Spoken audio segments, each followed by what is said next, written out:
Guys, welcome to the latest episode of this Unbelievable Life. Today I have with me Cory Burdette from the USS LST Memorial.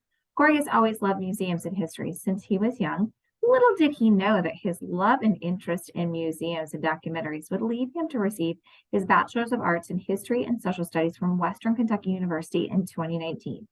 In his over 5-year career so far, Cory has worked at the Historic Rail Park and Train Museum in Bowling Green, Kentucky, the Wrights Home Museum in Evansville, Indiana, and now currently at the USS LST Ship Memorial Incorporated, also in Evansville, Indiana, as the Museum Operation Coordinator. Cory, take it away. Thank you very much for having me, Miss Nikki.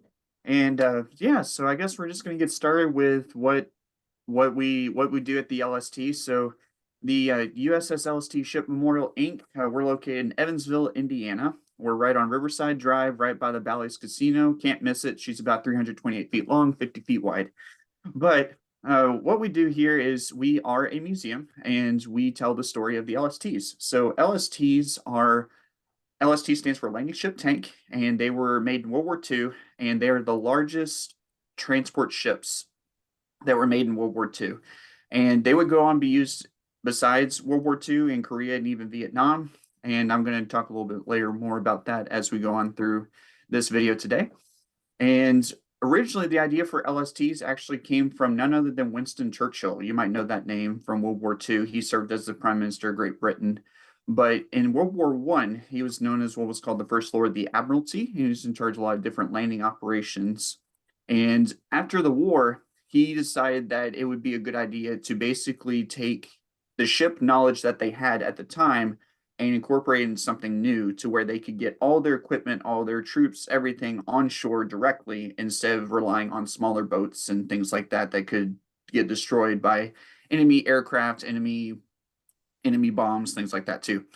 So we were talking back and forth with the United States and Great Britain at the time, and eventually a guy by the name of John C. Niedermayer of the U.S. Navy Bureau of Ships, he was appointed to design what we know today as the LST. So again, LST stands for Landing Ship Tank, and a standard LST is 320 feet long, 50 feet wide, and she can weigh about 1,400 tons by herself. Now, with all of her equipment and everything that she had on board, she could weigh up to 1,700 tons, give or take, what she had on board. So, a standard LST would hold around 30 trucks. They could hold up to 20 tanks. We would hold 20 Sherman tanks, each roughly weighing about 40 tons each. And we could also hold around 200 troops at the same time. And we also had a crew of 110, including 8 to 10 officers. And again, over 200 troops that we'd have. So over 300 personnel on board at the same time. So LSTs would eventually be used in a variety of different operations. One of the biggest ones, which would be the Operation Overlord, which you might know better today as D-Day, June 6, 1944. But the LST-325 has a really unique story by herself. She was actually not built here in Evansville. We actually built LSTs here in Evansville. It was the Evansville Shipyard, but the official name was the Missouri Valley Bridge and Iron Company, but we just like to call it the Evansville Shipyard. It's a little bit easier to say. But we built them. We built actually the most LSTs in all the United States. We built 167 LSTs in just under 3 years here. The Evansville Shipyard employed over 22,000 people, roughly half of that workforce being women by themselves. So that's really kind of neat. And also there was a good number of African Americans that also helped out as well. Now, we did more than just LSTs in Evansville during World War II. We also built P-47 Thunderbolt fighter planes, over 6,000 of those. And we also contributed to bullets. There was over 1 trillion bullets that were made in World War II. And here in Evansville, we made around 95% of the 45 caliber shells for the World War II effort right here in Evansville. So going back to LSTs. So the LST-325 actually wasn't built here in Evansville. She was originally built in 1942 at the Philadelphia Shipyard in Pennsylvania. She be commissioned in 1943 into the Navy, and she immediately saw action with the invasions of Sicily and Salerno, Italy. And for you history military buffs out there, that would be Operations Husky and Avalanche. And then eventually she would serve in Operation Overlord, which again, you might know better today as D-Day, executed on June 6, 1944. Until the end of World War II, she'd go back and forth from Normandy to England a total of 44 times until the end of the war, transporting fresh troops and supplies over to France and bring back wounded soldiers and German POWs or prisoners of war back over to England. She'd be decommissioned in 1946 from the Navy, but that would only be temporary because in the 1950s she'd go back into military service and part of what's called Operation Sunak. Or another name for it is the DEW-Line Radar Missions Project. So DEW-Line stands for Distance Early Warning, and there was a series of radar detection systems that was put up in the Arctic Circle right above Canada. And it was basically a defense circle in case of possible nuclear attacks during the Cold War. And the LST was sent up to Greenland to help make supply runs for that. And then she would be part of the Greek Navy from 1964 and 1999. So how that happened? So the Greek Hellenic Navy was basically depleted after World War II. They didn't have enough ships to train their own navy. So they went to a lot of different countries, including the United States, and they basically just asked them, hey, do you guys have any ships that you guys aren't using that we can use to train our guys so we can get them going and doing operations while we build up our navy back? So they came to the United States and they came and inspected a variety of ships that were in different areas, and basically they were all being mothballed, which is another term for just long-term storage. And so they came and saw a 325, thought she was in really good condition, and we basically signed her over from 1964 and 1999. After that, she was purchased by the LST Memorial Fund in the year 2000, and she came back to the United States in the year 2001, arrived here in Evansville in 2005, and she's been here ever since. The current location that we're at right now is a little different than the one she used to be at. She used to be a little bit further down the river at a place called Marina Point. And then a few years ago, around the end of 2019 and into 2020, the Casino Aztar paddle boats, which I don't know if you guys remember that or not, but they used to be a big thing here in Evansville. But it got purchased by a company in New Orleans and it went down south. And whenever they left, we took their spot and we've been here ever since. And as they say, the rest is history.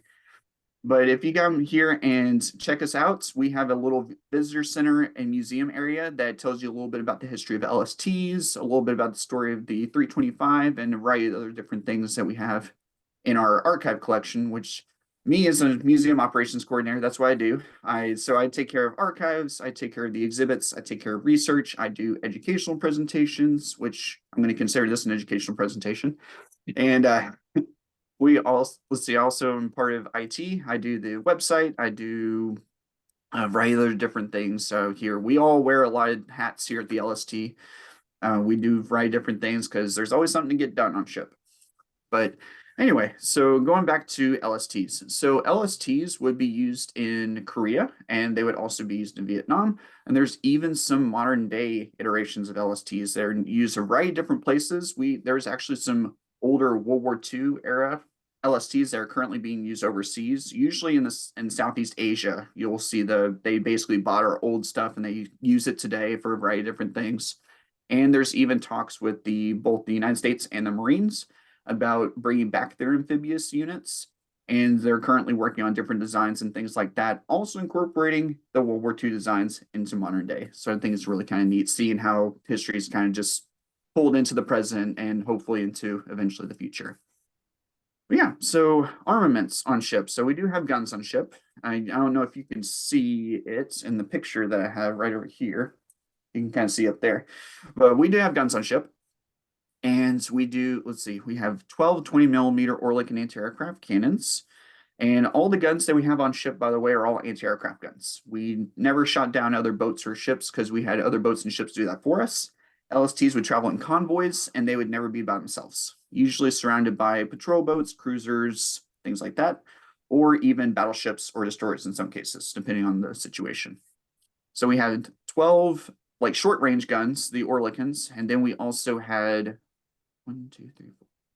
4 single barrel 40mm Beaufort cannons and 2 double barrel or twin barrel 40mm Beaufort cannons. And then we also had a slew of 30 to 50 cal machine guns, depending on the armaments and depending on who was on ship and things like that. And the LST can also hold 188,000 gallons of fuel, which sounds really impressive, but at the same time, she would go through that oil rather quick. But something that's kind of neat about LSTs is that they could be used for basically a mobile gas station if you want to think about it like that. So if other ships were coming across the ocean or coming across the English Channel and they needed a fuel up, there was a way that you can run a fuel line over to that ship and they can get taken care of. And then a variety of other different things. So LSTs would be known as the workhorses of the Navy due to a variety of different things they can carry on ship. So for instance, we would have the I told you about, we held 20 Sherman tanks, weighing roughly about 40 tons each. We also held trucks. We also could hold a train on board. There's some pictures that I've been able to find of some LSTs holding trains. We could even transport planes. So you guys might have heard of aircraft carriers. Those are really, really popular. Everyone knows about those. But aircraft carriers were still relatively new in World War II. So LSTs could function as an aircraft carrier if you ever needed them to, up on the main deck right here. Or something else they could do is they could have a big metal arm called a Brody device that would basically launch these little planes called L-bird planes that would fly out from the LST, and they would come back on these little big metal hooks. And let's see, what else can I tell you? So we would transport these. You can see my finger right over here. This little boat right here is called a Higgins boat. So Higgins boats, probably one of my favorite things coming out of World War II. So Higgins boats are little boats. The official name is the LCVP, or Landing Craft Vehicle Personnel. But I like to call them Higgins boats because they're named after Andrew Jackson Higgins, the guy that designed them. He was a fishing boat maker in New Orleans, Louisiana, and he and his crew down there made a majority of them. But we made over 20,000 of these boats in World War II. They're made of wood or fiberglass with a steel door on the front. They can hold 35 to 40 combat-ready troops, up to 8,000 pounds of cargo, or even small vehicles like Jeeps. So, for instance, in World War II, you'd have the famous Willys Jeep. A lot of people know those. But yeah, one of those Jeeps could fit in there. And you could even use these as lifeboats if you really needed to. But how they came down was with, if you can see it right above my finger, that little arm sticking out there. So those are called davits. So the davits run down on the track down below to the main deck. And then there's a cable that takes over that lowers the boat all the way down to the water. Then the guys use a little cargo net that they throw over the side of the main deck, climb down into the boats. And then it has its own onboard motor and goes right off wherever it needs to. Now, you might recognize that little boat if you ever seen war movies like Saving Private Ryan, for instance. Really good movie. And during that Normandy invasion scene at the beginning of the movie, that's what they're using to get up onto the beach. Now, one of our boats, we actually have 4 of them, but one of our boats was actually used in a film. It wasn't Saving Private Ryan. A lot of people think it was used in Saving Private Ryan, but it was actually used in a movie called Flags of Our Fathers, which is a movie by Clint Eastwood. And it's about the famous picture of the guys that raised the flag at Iwo Jima, and it's about their stories and everything like that. But they had some landing scenes for the movie, and they used one of our boats for that. And let's see, what else can I tell you? Oh, so let's see, let's go up here to the bridge. So if you can see my finger right over here, so this is the bridge. So the bridge is a fancy name for a communications tower in World War II. So that's where you have your radio operators. Radio operators are taking care of messages coming back and forth from the ship. Now they're usually communicating with Morse code. So the famous, like the that thing. And they are receiving messages in a headset that they're wearing. And they are also responding with a little telegraph button that they'd have at their desk. But something else they're doing at the same time, they're interpreting the messages that they're hearing on a typewriter in front of them. So they have to type and they also have to respond, usually at the same time. And these guys had to know how to do up to 80 words a minute to keep their job. And also with typewriters, there's no such thing as auto or spell correct. You know, today we get a little pampered with technology, and if we mess something up on a keyboard or something, it usually fixes it. Didn't have that in World War II. And yeah, and then let's see, LST, we're going to go down into near the engine rooms. So that's down over this way is where the engine rooms are. So, and standard LST is powered by 2 V12 General Motors electric motor diesel engines producing 900 horsepower apiece, so 1,800 horsepower. And there are 2 propellers on the back. You can't see it because they're in the water, but they're in the back over here. And this thing is surprisingly very slow. So LSTs only had a top speed of about 10 knots, or roughly about 15 miles per hour. Just to put in perspective, they're adult humans that can run about 20 miles per hour. So the crew would often joke that she was the last ship there and a large slow targets.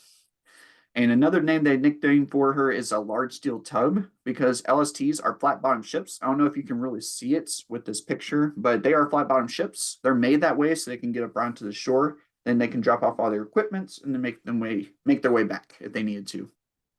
Now, because they're flat bottom, most of the time boats have keels that are kind of more V pointed. And so they don't really toss around so much. But since it's a flat bottom ship, she's tossing back and forth in the ocean. And they call it listing. And she could list anywhere from 45 up to 60 degrees in some cases. And that's both ways. So they call her a large steel tug for that reason.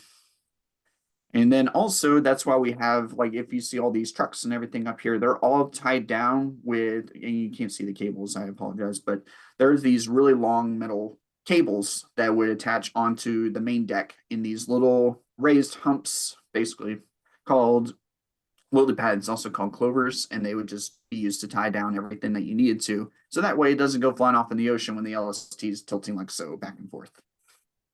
But yeah, and then let's see. So guns on ship. I'm gonna go back to the guns real fast. So all the guns that we have on ship are anti-aircraft guns, and they're all explosive head shell guns. So I don't know if you know what that means or not, but basically what happens is the barrels for the guns are all rifle barrels. So if person watching doesn't know what that means they have grooves or lines on the inside to cause the projectile to spin as it's coming out. It's usually improving the accuracy. But as it's spinning, there's a little ticker inside. So a standard bullet will have a head, it would be about right here, and then everything else would be filled with gunpowder. And there's a little ticker right in the middle that'll go off and it'll ignite all the gunpowder stored here, and it'll rip apart the head up here into millions of pieces called shrapnel. And they're hoping that by the time the plane gets to where that shrapnel is up in the air, it'll start ripping through the plane, eventually cause it to go down after a while. And we had 12 of those 20 millimeters. So there would be 6 along the side. You can actually see one, I think, sticking up right over there. But there would be 6 going down that side, 6 going down the other side of the ship. And then the bowfers are more towards the end. So they're up there in those little turrets that you can see. And there's one, well, there we go. There we go. Right over there and right over there. And again, so the bowfers are the long range guns and the Orligans are the short range guns. And the short range guns are actually shooting a lot more bullets than the long range ones. They can shoot up to over 400 bullets a minute.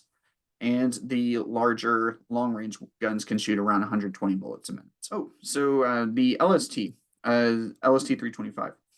So something that's really important about the LST 325 and kind of our mission, a part of our mission here at the LST Ship Memorial Inc. is that she is still functional. We still use her.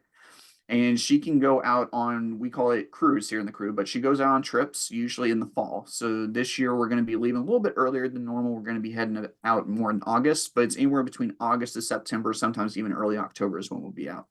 But we go to a variety of different port cities. We've been to up north. We've been up to Pittsburgh, Pennsylvania.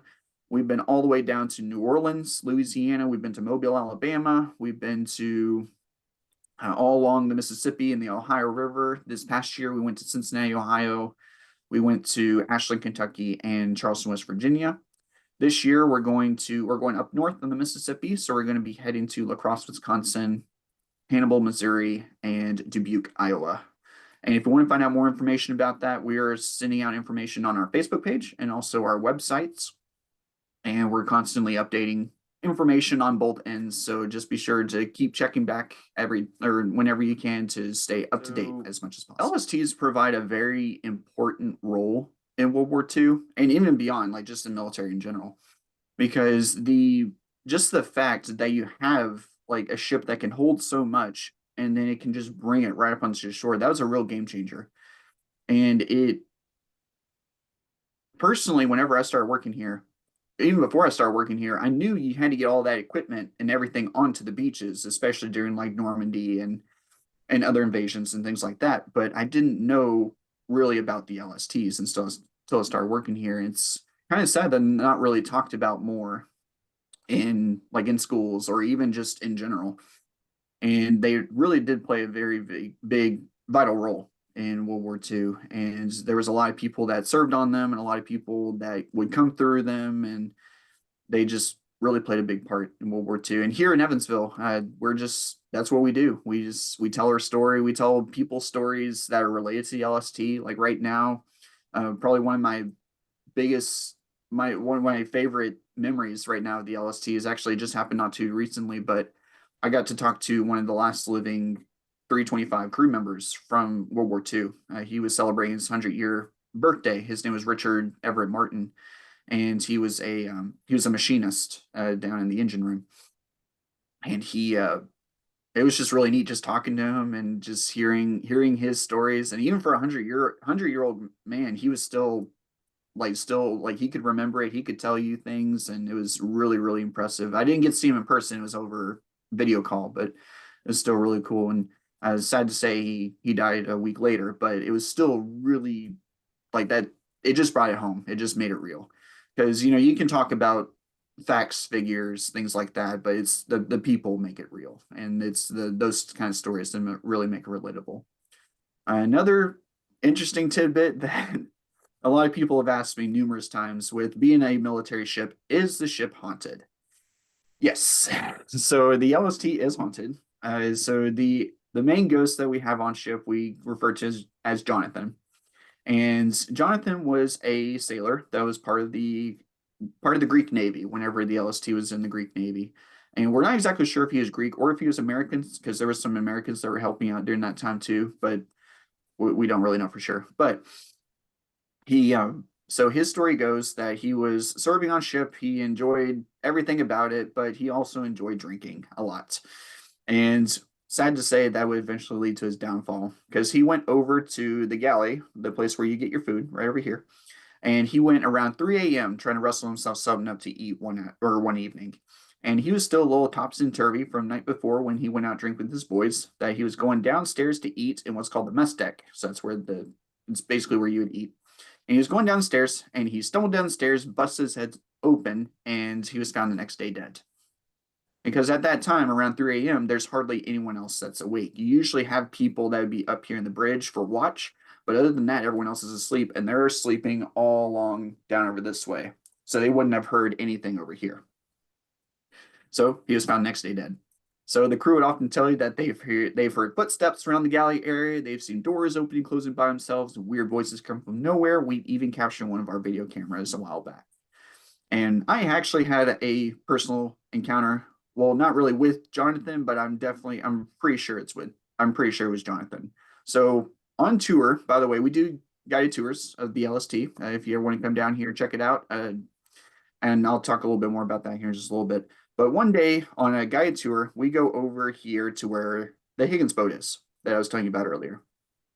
And we were going over here, and up above, you can not really see in this picture, but there's a little speaker, intercom looking thing, and that's the ship's air horn, the modern day air horn.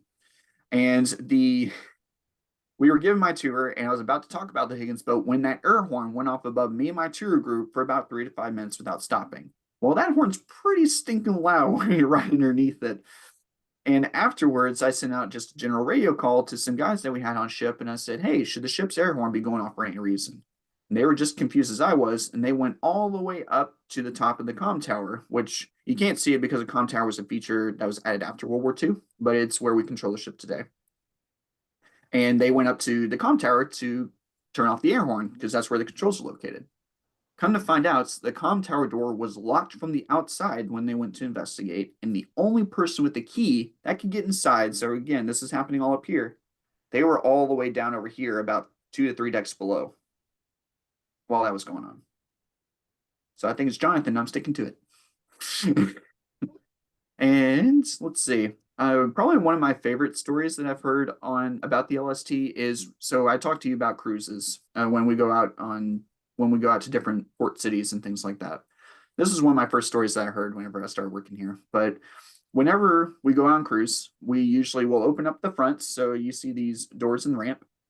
Where over here, that's what their vehicles would be used to get on and off the ship back in World War II. But today, we just open it up, and there's like a little portable gangway that we can bring out so people can walk onto the ship, and then they can go around on ship, and then there's like a little gift shop, and it's a fun time. And we attract people from all walks of life, veterans, non-veterans, you name it. And one day, there was a lady in a wheelchair that came in onto the ship, and she requested to go up to the main deck ASAP and to get some guys to help her do it. Well, she wasn't rich, wasn't famous, wasn't like a Hollywood movie star or anything like that, just a regular person in a wheelchair.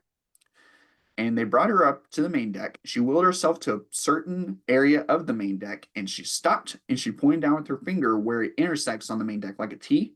And she pointed right where it intersects, and she said, "I welded that spot." Then it made sense why she had to get up there. But it's just really, really cool for the fact that she remembered the ship, but she also remembered exactly where she worked. I just think that's fantastic. Like, just gives me chills every time. And it's just, again, it's just making that real, because nowadays, like, history, I don't know if it's changed in recent years, but I know whenever I was in school, a lot of the kids didn't like taking history class. I was just one of the rare ones. I loved history class, but but because, like, for them, history is in the past, and it's like, okay, these people have been dead for 200, 300, 400 years, and what does that have to do with me? Like, why does that make sense? Or why should I learn this? What is it doing for me? Well, history is really important because it shows you a lot of things in the past, like both good things and bad things, and you can learn from it so that way it doesn't get repeated in the future. But also, something else about history that I think is really cool is just diving into history and just seeing those stories. Like, for instance, about the lady building the LST. Like, it just makes it more real. It makes it more like this person had a family. This person had, she was doing a job like that she probably worked really, really hard to get to, because there's constant stories that I've heard about people like giving up everything for what they needed to just to contribute to the United States during World War II. Like, for instance, like Victory Gardens and the and rationing, and people just even going to fight. Like, and like, for instance, like, women are really, really inspiring in World War II, because this is one of the first times in military history that you had women going in and doing what was considered a man's work at the time, but on top of that, still taking care of the kids.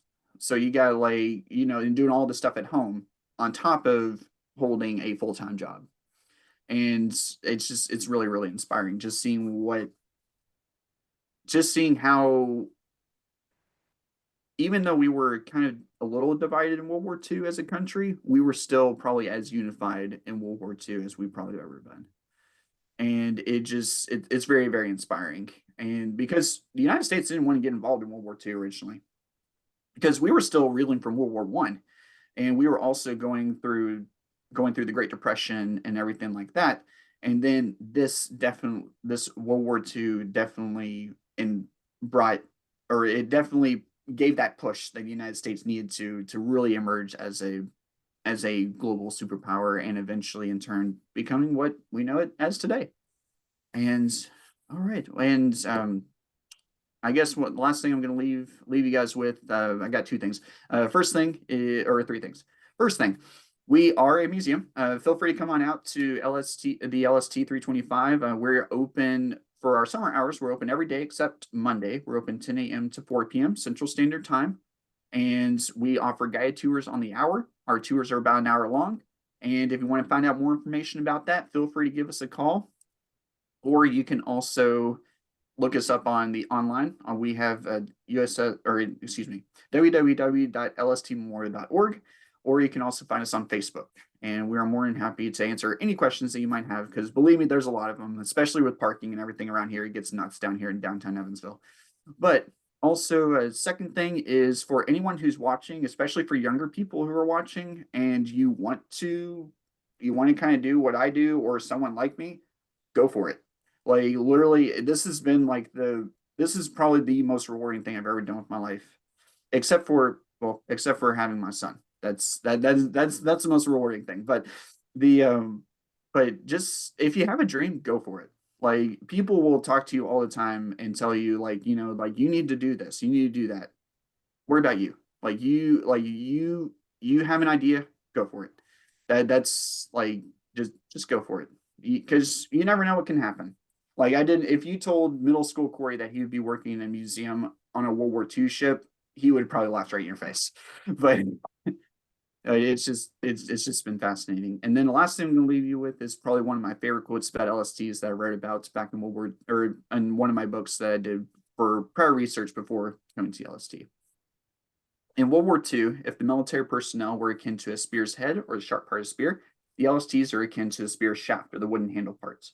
And the American people that built them were the arm that threw the spear. We couldn't have won the war without them.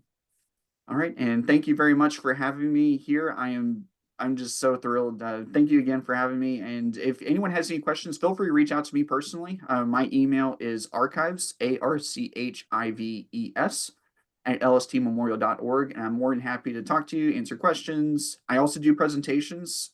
So I can do a little bit more of a broader presentation than what I'm doing here. And I can also bring stuff from SHIP. So I can go to schools, I can go to churches, I can go to youth groups, whatever you need me to do. And just send me an email, give me a call. I'm more than happy to reach out to you because we just need to get her story told. And people just need to, honestly, it's a story people need to hear. But thank you again very much. Appreciate it. Cory, I am so glad that you have such a passion for history. Thank you so much for sharing so much. I had first off, I had no idea about the flat bottom and that it could go all the way onto shore. I find that absolutely amazing. But what a wild history our LST has, and just LST in general. So thank you again so much for sharing, and thank you to everybody who took the time to listen today. And again, if you guys have any questions, reach out directly to Cory or hop on their website or their social media to learn more, because it's all about preserving our history so that we can learn from the mistakes of our past. And so again, Cory, thank you so much for sharing your unbelievable life and the unbelievable lives of those who created and made, these ships, and then those who served on them. What an honor, all the way around. So again, thank you everyone for listening. Take care and have a blessed and wonderful day. Thank you.